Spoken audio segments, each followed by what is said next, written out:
Mahigpit na kinundina ng lokal na pamahalaan ng Pasay City ang anito'y irresponsableng mga pahayag ng isang opisyal ng Presidential Anti-Organized Crime Commission o PAOC hinggil sa mga iligal na operasyon ng POGO sa Pasay City. Una nang kinumpirma ng PAOC official na mayroong isinasagawang investigasyon sa nasabing LGU kaugnay ng sunod-sunod na POGO raid sa lungsod. Si Criselyn Catarong sa buong detalye.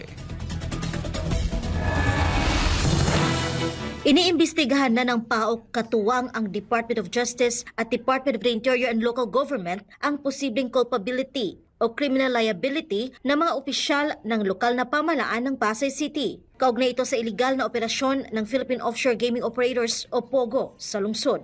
Sinabi ito ni PAOC spokesperson Director Winston Casio, lalong-lalo na anya ang nag-i-issue ng mayor at business permit.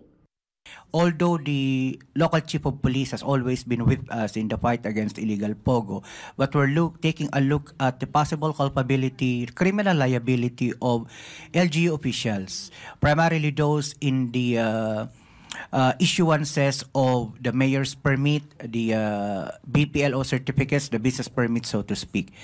4 na POGO hub ang sunod-sunod na ni-raid ng PAOC sa nasabing lungsod nitong mga nakaraang linggo.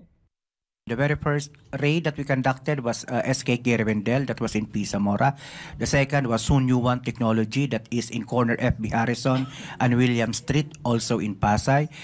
We also conducted a raid in Kimber High Technology. We also conducted lately a raid inside Heritage Hotel, in Pasay. Sa ngayon, wala pang conclusion ang PAOC, DOJ at DILG, ngunit may case build-up na raw laban sa LGU ng Pasay.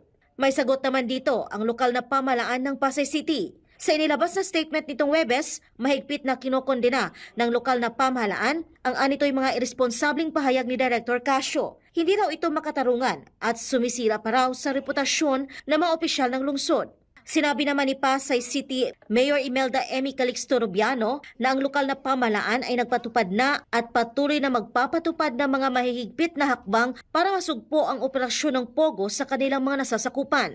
Nilinaw din ng alkalde na ang Pasay City ay nagbigay ng mga business permit sa mahigit 13,000 establishmento ngayong taon kung saan lahat ay sumailalim sa masusing pagsusuri. Binigyang diin ni Calixto Rubiano na wala silang ibinigay na business permit sa anumang POGO. Salaysay pa nito, ang kamakailang ni-raid ng mga pasilidad ng POGO ay maingat na nagpapatakbo sa mga tagong lokasyon. Ang mga pasilidad na ito'y hindi nag-ooperate sa ilalim ng anumang business license na inisyo ng Pasay City.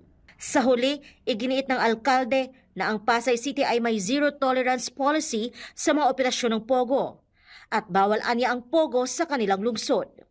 Para sa Diyos at sa Pilipinas kong mahal, Criselyn Catarong, SMNI News.